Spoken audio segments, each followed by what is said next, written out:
বন্ধুরা, আজকের গল্পটা একেবারে রাজকীয়, তবে রূপকথার মতো মিষ্টি না, বরং পুরা নাটক, গসিপ আর হুলুস্থুলে ভরা।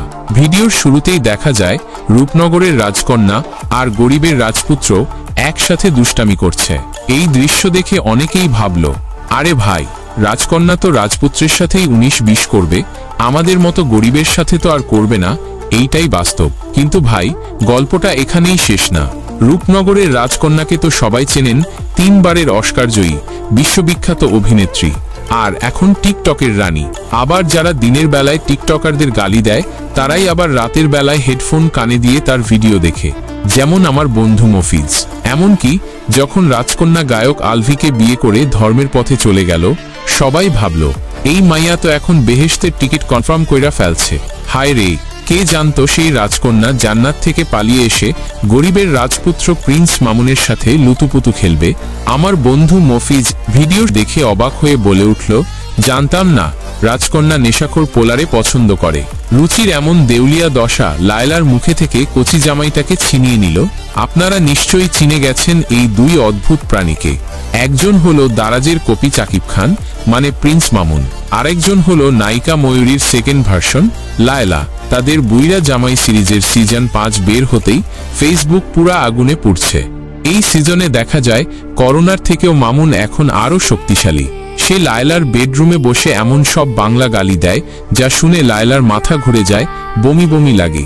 চায়নার বিজ্ঞানীরাও অবাক। গবেষণায় জানা গেছে ইতিহাসে প্রথমবার কেউ গালি শুনেই প্রেগন্যান্ট হয়ে গেছে। অন্যদিকে লায়লাও ফিরে এসেছে আগের থেকেও ভয়ঙ্কর রূপে, একেবারে আওয়ামী লীগের মতো যেটা ভাববা ঠিক তার উল্টা করবা। সে মামুনের দুষ্টু ফুটেজ ফাঁস করে দিয়েছে, যেখানে মামুন দুর্বল শরীরে চ্যাগায় শুয়ে আছে। কে জানে খেলাটা কার সাথে খেলেছে পাবলিক, কিন্তু বলতেছে সেই খেলোয়াড় হইল রাজকন্যা। বন্ধুরা, যাই বলেন, এই দুই অদ্ভুত প্রাণীকে যদি ভারত পাকিস্তান সীমান্তে ছেড়ে দেওয়া যেত, শান্তি আসত। তা না পারলে অন্তত মিরপুর চিড়িয়াখানার বান্দরের খাঁচায় রাখলেই হইত, কারণ এদের খোলামেলা চলাফেরা জাতির মানসিক স্বাস্থ্য আর মোবাইল ডেটার উপর হুমকি স্বরূপ। লায়লা যদি নির্লজ্জার উপর কলকাতার আর বাংলার মূর্খ রঞ্জক ঘোষের কাছ থেকে পিএইচডি করে থাকে, তাহলে মামুন বেহায়ার উপর ইন্ডিয়া থেকে ডক্টরেট নিয়ে হাজির। তবে বাংলাদেশের কিছু সাংবাদিক আছে যারা মামুন লায়লার থেকেও বড় বেহায়া, কারণ লায়লা যদি পাত দেয়, তখন হলুদ সাংবাদিক তার মনের গভীর থেকে ব্রেকিং নিউজ করে। রাজকন্যার হাসিতে হৃদয় ভাঙল প্রিন্স মামুনের। সত্যি বলতে, বাংলাদেশে করোনা ভ্যাকসিনের থেকেও বেশি দরকার ছিল লজ্জা শরমের ভ্যাকসিন। এই ভ্যাকসিন থাকলে দুইটারে ওভারডোজ দিয়া জাতিকে মুক্তি দিতাম।